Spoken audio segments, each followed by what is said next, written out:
Hello friends, welcome to my channel, a channel for learning simple coding. If you find this video to be helpful, please like, share and subscribe my channel.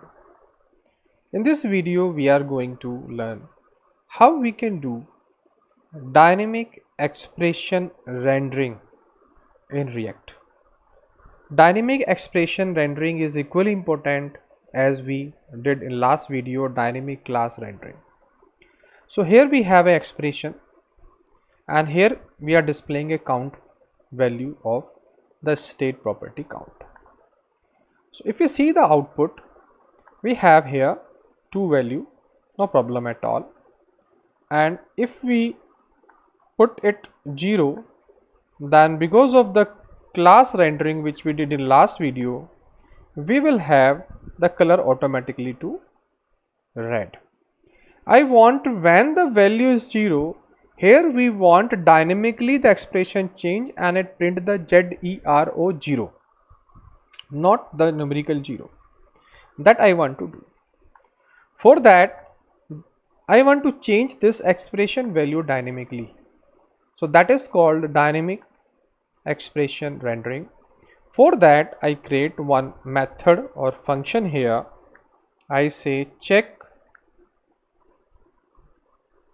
count value like this.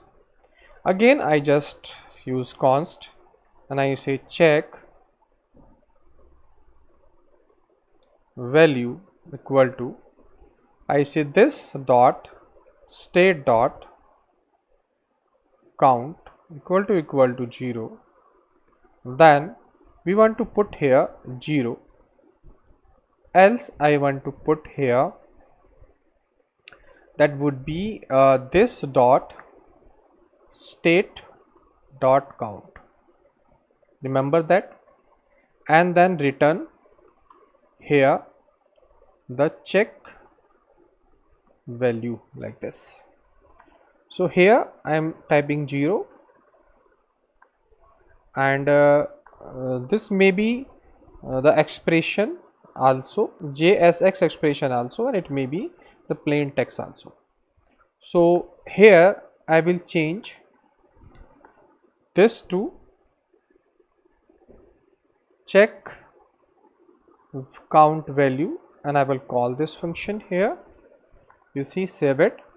Now I check, you see 0 is coming if we have the value of count as 0, but if I change the value here to 4 or something else that is non-zero, automatically color is changed and value is also changing. So you see how we did class rendering also, dynamically class rendering, and we did dynamic expression rendering also in React. That's the most important part of any React programmer, to learn all these concepts. That's all in this video.